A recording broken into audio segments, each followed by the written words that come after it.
यस्मिन् सर्वं यः सर्वं सर्वतश्चयः यश्च सर्वमयो नित्यं तस्मै सर्वात्मने नमः.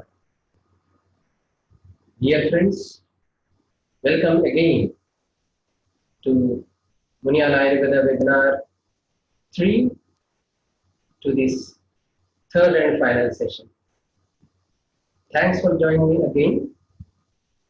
In earlier session, I spoke about the pharmacotherapeutics of herbs and herbal formulations of Ayurveda in diabetes mellitus.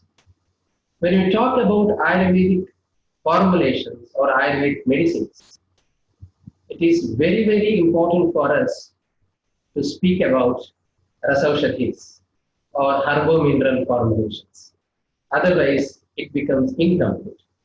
So I thought of talking about the clinical evidences and also pharmacological evidences of efficacy of rasaushadhi in managing diabetes mellitus. So let me start with the screen sharing.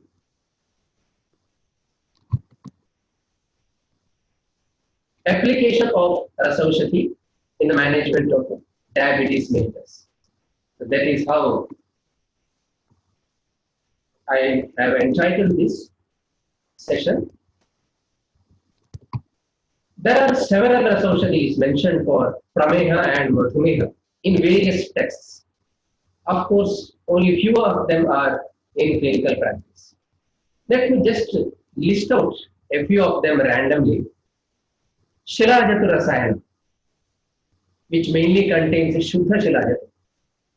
Then Makshika Bhasma, administered in a dose of about 1 to 2 rati, along with Sarasana Kashaya and honey. We have Vanga Bhasma, Naga Bhasma, Yashada Bhasma, Trivanga Bhasma, which is an ingredient of several proprietary herbo-mineral Ayurvedic formulations mentioned for diabetes mellitus. Swarnavanga, the Talastha Pupipakwa Rasayana, is administered in a dose of about 1 to 2 rati, that is 125 to 250 milligram with honey and butter. We have Chandrakala Rasa. Chandrakala Rasa is found to be very useful in management of diabetic neuropathy, for which I am using it regularly in my clinical practice. Chandrakala Rasa is mentioned in Dahadikara. In diabetic neuropathy, when you have symptoms like burning sensation in feet, this acts very well. If paresthesia is more, then you may have to opt other rasaushadhis like Bhradvati Chintamani or Ekavira Rasa. When Daha is predominant, Chandrakala Rasa is very useful. At the same time, a couple of studies also have been conducted and published where Chandrakala Rasa has shown hypoglycemic effect also. That is the advantage of this formulation. We have Meha Mudgara Rasa, Meha Kalana Rasa, Panchana Rasa, Shukramatrika Rasa, two different references of Vangeshwara Rasa, Brihat Vangeshwara Rasa, which has got a unique anupana of Ajakshira, Gokshira and Dahi. Chandra Prabhavati, such a popular formulation, the mineral compounds. Pramehan Vimshatim, Krishna Mudra Aghasam Tatashmarim. We have the indications. All the types of Prameha it is mentioned. We have Prameha Kulantaka Rasa, Vasanta Kusmakara Rasa, which I have found very useful in resistant diabetes mellitus. An expensive preparation. If not possible for you to give one tablet every day, you can powder and dilute it with components like Amalaki Churna and Vruti Sattva and administer. It is really very useful in resistant diabetes mellitus. Within a week, glycemic level will start improving. In addition, it is a very good rasayana also. We have Vidangadi Lauha, Veda Vidyavati, Vangashtaka, Navayasa Yoga, Mehavajra Rasa, Yogeshwara Rasa, Vasanta Tilaka, Indravati, Harishankara and Brihata Harishankara Rasa, Prameha Setu Rasa, Meghanada Rasa, Ananda Bhairava Rasa, where Apasmare Anile, Mehe, it is mentioned. So Meha is an indication of Ananda Bhairava Rasa. Meha Kesari Rasa, Mehantaka Rasa, Sarveshwara Rasa, Apurva Malini Vasanta, then Prameha Chintamani Rasa, Brihat Somanatha Rasa, Salasaradi Leha, Vangavaleha. These are few examples of herbo-mineral compounds that can be effectively used in diabetes mellitus. The topic is very elaborated. I will not touch each and every formulation and discuss. Let me just pick up a few formulations which have been scientifically evaluated. To start with Shilajit. Shilajit in diabetes mellitus. Everybody agrees that Shilajit is probably the best drug mentioned for Meha. But whenever I speak about Shilajit, I am always skeptical because of non-availability of Shilajit, which is genuine and pure. Shilajit is being used in far higher quantity today across the globe than the quantity that is available. It's a huge topic to discuss about the adulteration of Shilajit, availability of the Shilajit, difficulties faced in using Shilajit, which may be out of context. But I felt it is essential for me to express my concern. Shilajit alone or Shilajit in many other formulations like Chandra Prabhavati, Shilajit Lauha, Shilajit Rasayana, etc. is highly indicated in various types of Prameha. You know that Naso Asti Bhuisartha Rupa, Shilahoyam Yanna Vinihanti Tasahyam. There is no disease, no Kapha diseases, none of the Mehas that cannot be treated by Shilajit. So these are the words of praise. So diabetes in this study was induced in albino rats by administering a single dose of Anaxon. And 3 different doses of Shilajit, 50, 100 and 200 mg per kg per day were tried. It was administered for 4 weeks. And a combination of Shilajit with either glibenclamide or metformin for 4 weeks were studied on blood glucose and lipid profile. The study was published by N.A. Trivedi, B. Mazumdar and others. The result indicates that in diabetic rats, all the 3 doses of Shilajit produced significant reduction in blood glucose levels. And in addition, it also produced beneficial effects on the lipid profile.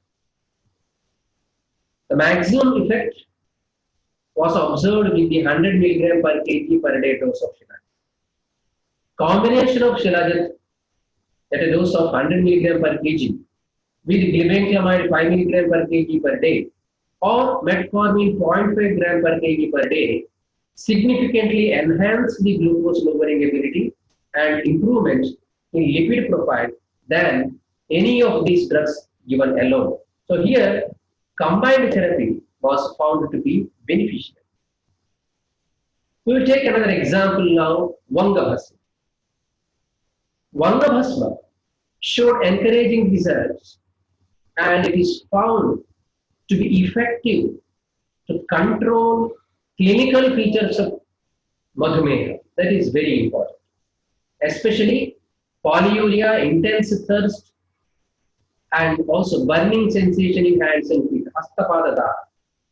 They got improved remarkably with an improvement in blood sugar level also. So during the course of treatment, no adverse effects were noticed. Hence, it is clear that Vangabhasma is an ideal drug for the treatment of Madhumeka or diabetes mellitus. So CA, Lagat, and others have published their finding in I. They have reported that features like polyuria and intense thirst showed 100% remission in all the 30 patients who presented these symptoms.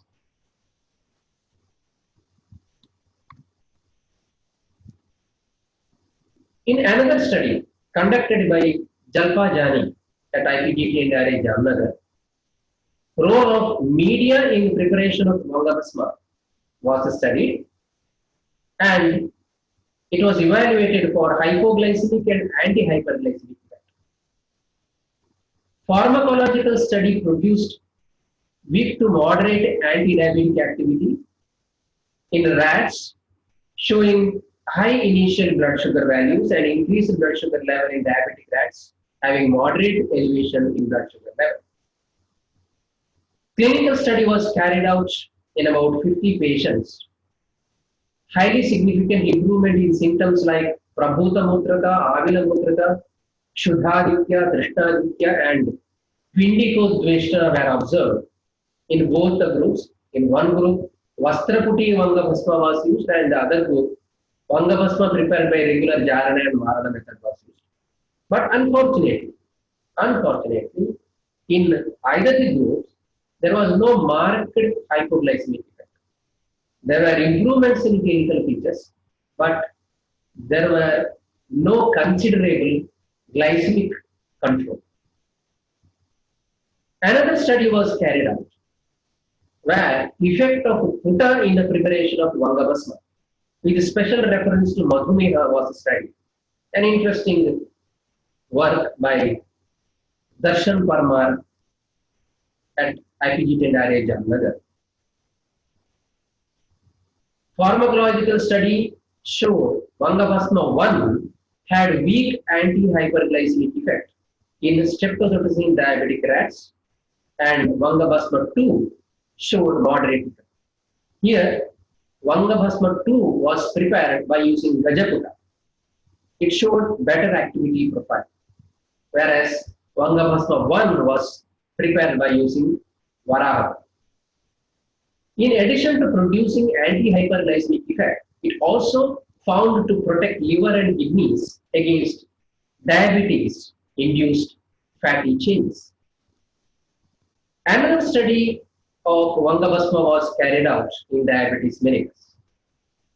It was a clinical study where both Vangabhasma sample along with Sahapan, Guduchi Ghana and Purana Madhu, following by double-blind study on Madhumeha. The Sahapana also carried out as a control. 250 milligram each sample of Basma along with 250 milligram Sahapana was given in capsule form, and patients are asked to open it in palm, on palm, and mixed with Quran honey that was applied to them and liquid about 45 minutes before meal.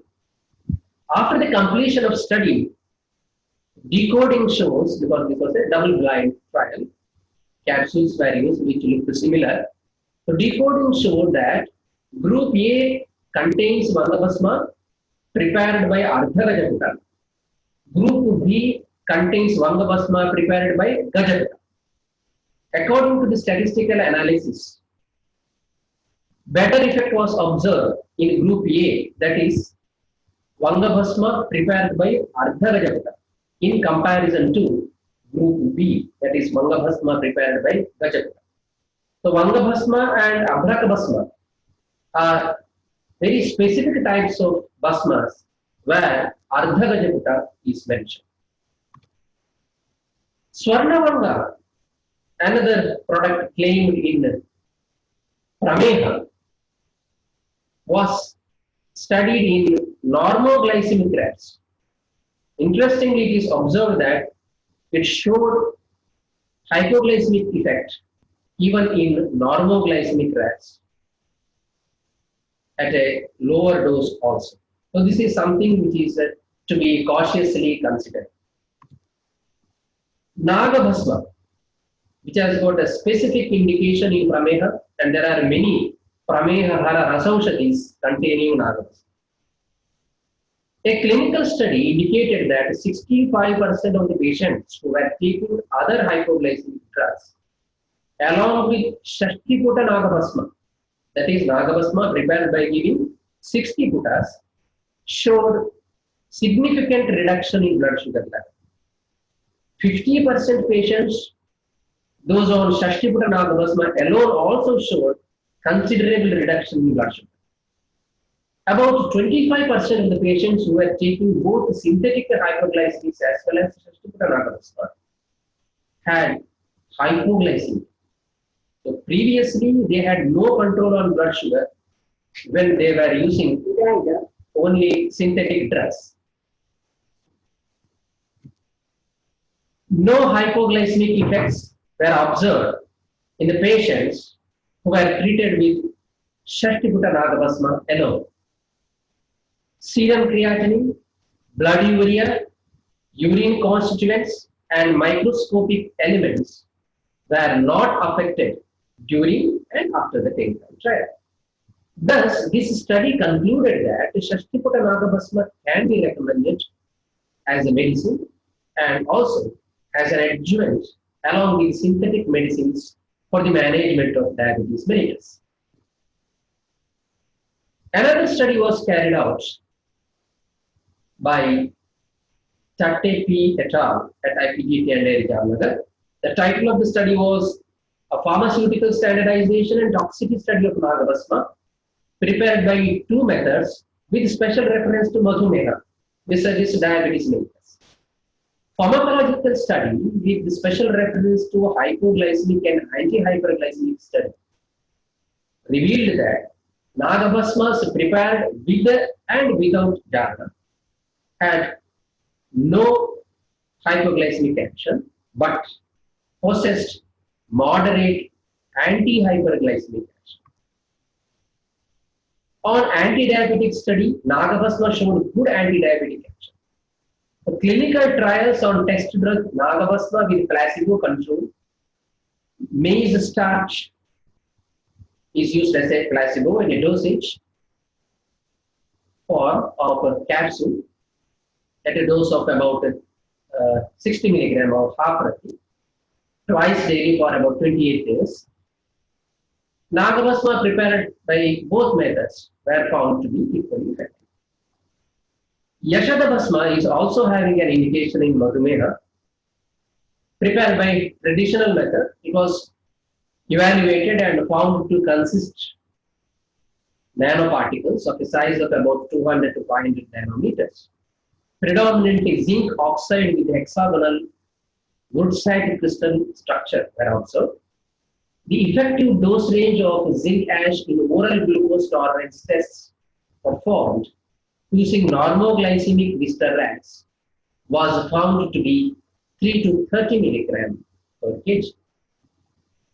Subsequently, anti-diabetic activity was assessed in streptozotocin-induced type 1 and type 2 diabetic rats. For 4 weeks treatment with zinc ash, that is Yashadabhasma, in a dosage range of 1, 3, and 10 milligram per kg, resulted in improved glucose tolerance, about 16 to 19%, and also it lowered blood glucose levels from 20 to 33%, and reduced serum insulin levels by 27 to 32%. Systemic absorption was assessed by single-dose pharmacokinetic study, where serum zinc levels were found to be elevated by 3.5 folds after oral administration of zinc ash, that is Yashadabhasma. Acute and subacute toxicity tests demonstrated safety of zinc ash up to 300 milligram per kg dose, that is 100 times the efficacy dose in rats. So these findings, the first of their kind, provide concrete scientific evidence that justifies using of Yashadabhasma in diabetes. treatment.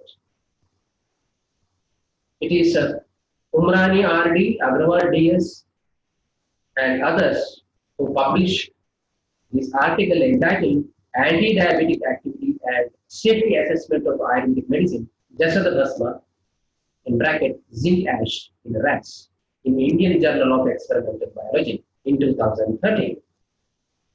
Abraka Bhasma also is mentioned in Prameha and Meha. It is known as Rasayana also. Dr. Raghav Rao Gundimega, in his experimental study, found Abrakabhasma mildly effective as hypoglycemic when administered with Katuki Kwat. Mode of action of Abrakabhasma may be different. It has antioxidant potential at large. Certainly, it is useful in preventing and reducing several complications of diabetes mellitus, especially diabetic neuropathy. Makaradhwaja was evaluated by Dr. Sanjay Khedekar, one of my good friends. He worked exclusively on Makaradhwaja during his PG and PhD studies.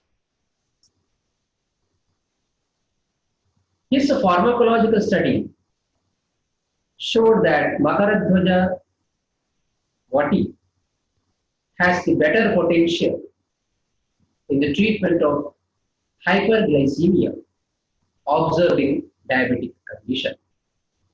He prepared Makaradhwaja in 3 batches.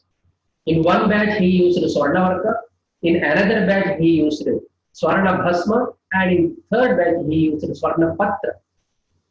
Makaradhwaja prepared by Swarna Varka had best activity, and next was prepared by using Swarna Bhasma, and third was the one prepared by using Swarna Patra.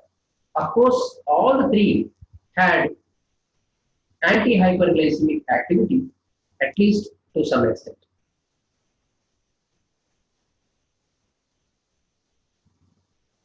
In streptozotocin induced diabetic rats, he has studied the effect of Makaradhwaja samples.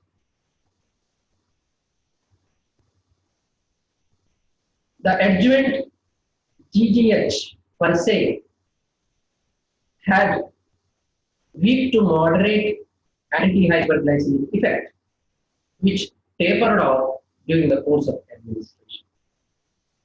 Further, he found that it has the tendency to produce hypertriglyceridemia, and its effect as fatty infiltration in liver and kidneys were also observed.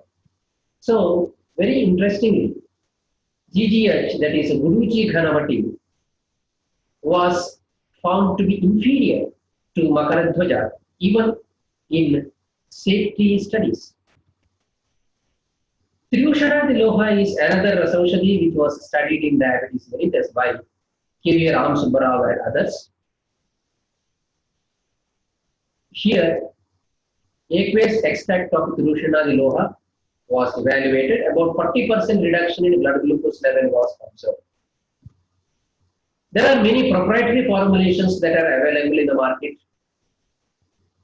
I cannot comment on all those formulations as it is out of my expertise and it's unethical also. And many of these formulations are herbo-mineral formulations. If you see the list here, Divicon we have diaceline, we have pancreatic tonic, we have single drug powder like Bitterguard powder. We have Diacare, Diabetes Daily Care, Gurmar powder, Epinsulin, Diabicure, Diabeta, Syndrex, and many more which you must have used in your clinical practice. I can only comment on our product Insulian, which is a tablet that has received a United States patent recently. It's being used clinically for more than 25 years now. And 2 MPhil studies have been carried out. The So one study was at Mangalore University, and the other study, a part in the MPhil and also a part in PhD, was carried out in Pharma Marketing Department of Manipal College of Pharmaceutical Sciences. And the outcome of the study indicated that this tablet regenerates the islets of Langerhans of pancreas, which secretes insulin. It lowered lipid and cholesterol levels, improved glycogen and protein, thereby protecting patients from the possible complications of diabetes. It showed improvement in oral glucose tolerance test. Protein depletion observed in diabetic animals was reversed. Tissue glycogen depletion observed in diabetic rat was also reversed. Enhanced lipid levels in the diabetic state were found to be markedly reduced after treatment. Enhanced cholesterol levels in the diabetic state were found to be markedly reduced. Enhanced levels of tissue phosphates, acid and alkaline phosphatases, and tissue transaminases in the diabetic tissues showed significant reduction after treatment. Pancreatic amylase activity that were below normal in diabetic animals were elevated. And as I already mentioned in histological study, regeneration of islets of pancreas were observed where beta cells were destroyed when diabetes was induced by injecting elapsol. So this is the normal pancreatic islets. This is the pancreatic islets which are destroyed, necrotized, and here you can see the regeneration of beta cells. Effect of insulin on quality of life was also studied. At M-Pharm level, it was observed that HbA1c level improved by 40% in 3 months. It improved various quality of life parameters. Several clinical studies were also carried out on this topic.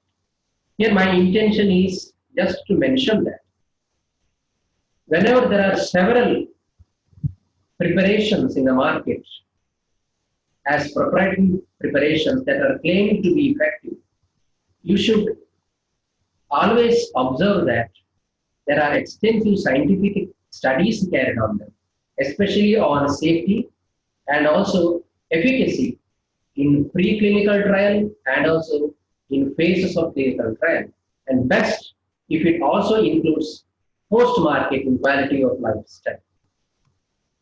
Before concluding, I want to just mention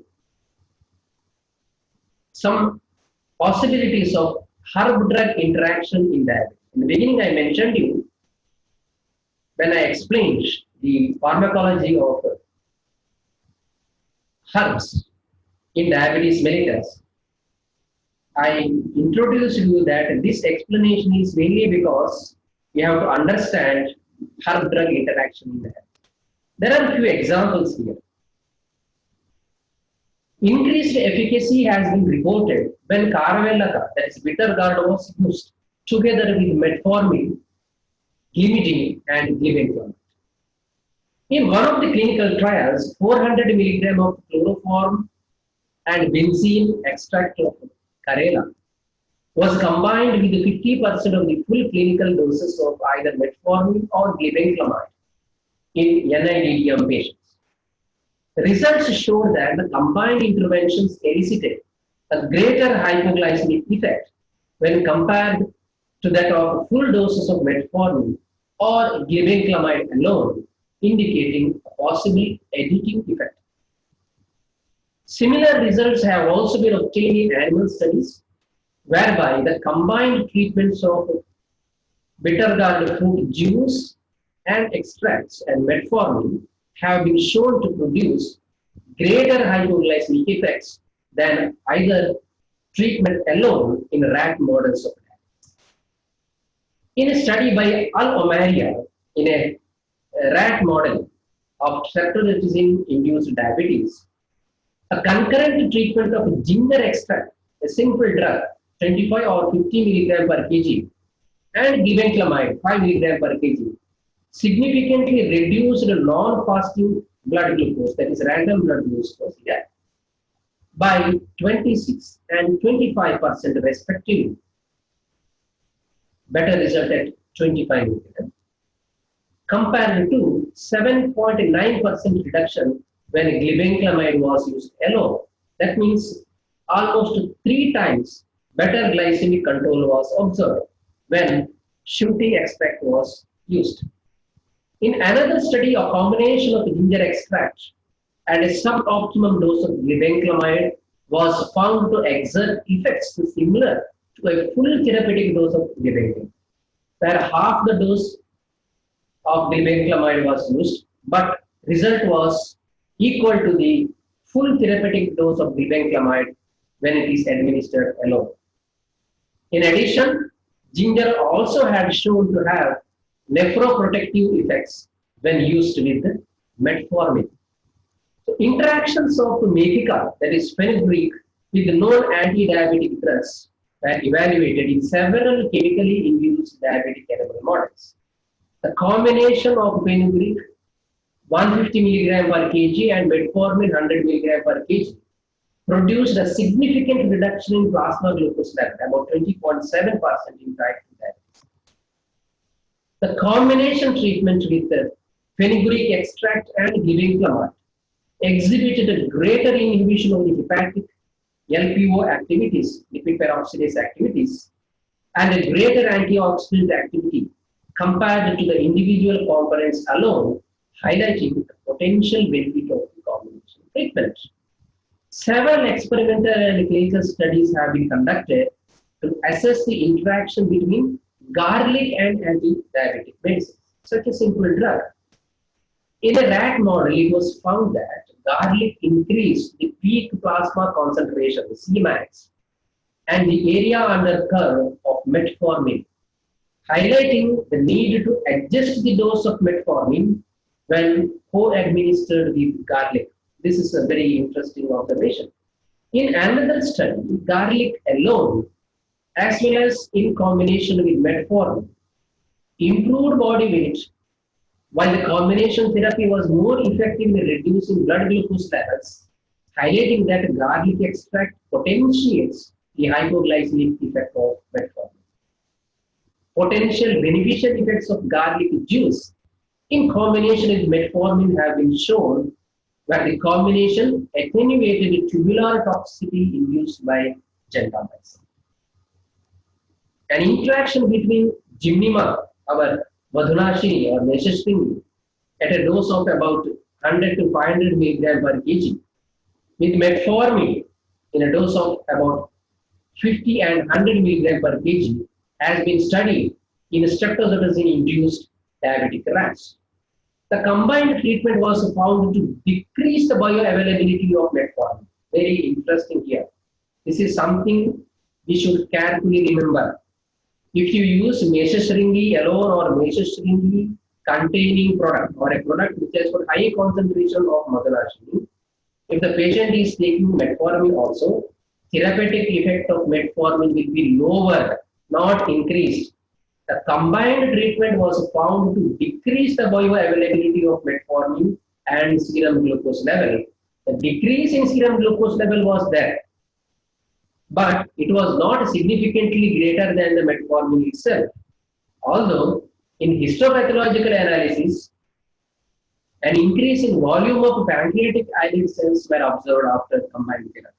That means here Gymnema may help in stimulating the regeneration of pancreatic islets. So in a longer administration, there may be some use of using Gymnema along with metformin.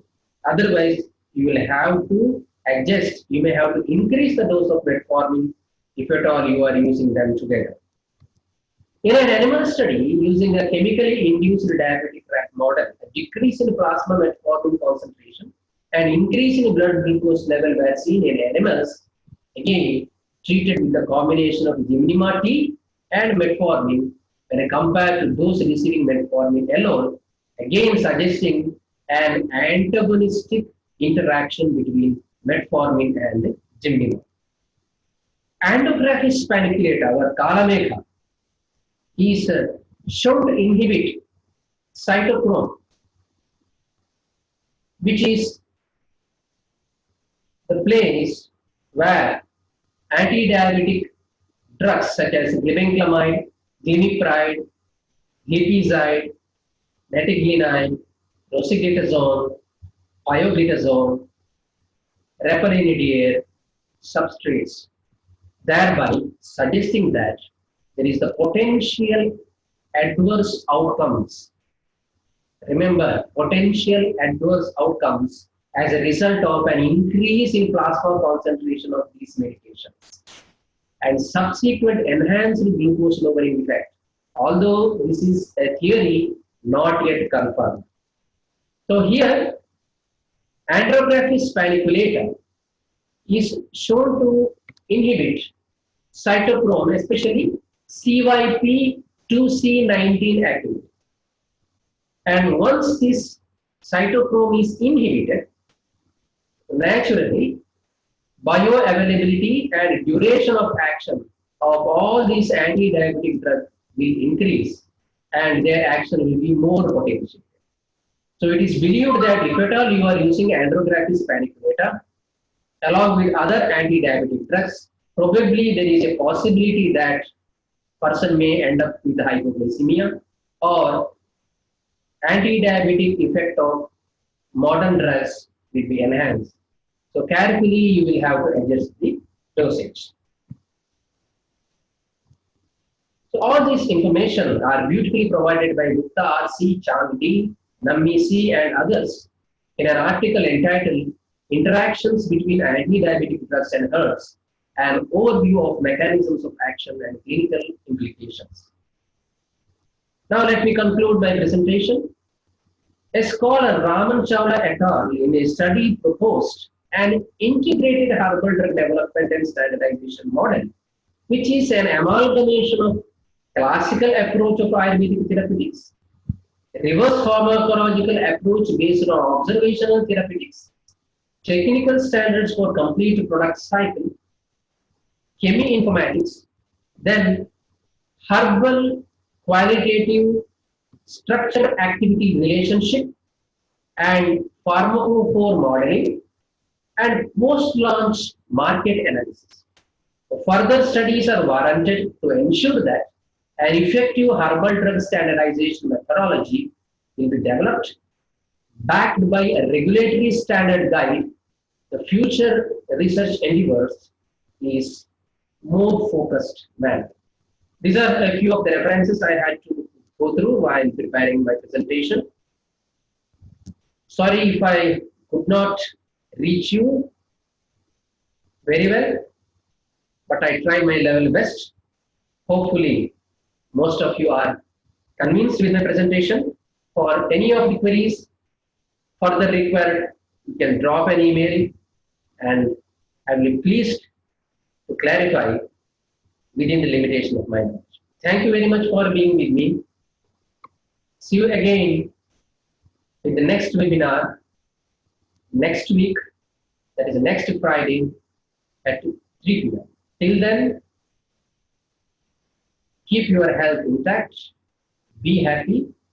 Thank you so much.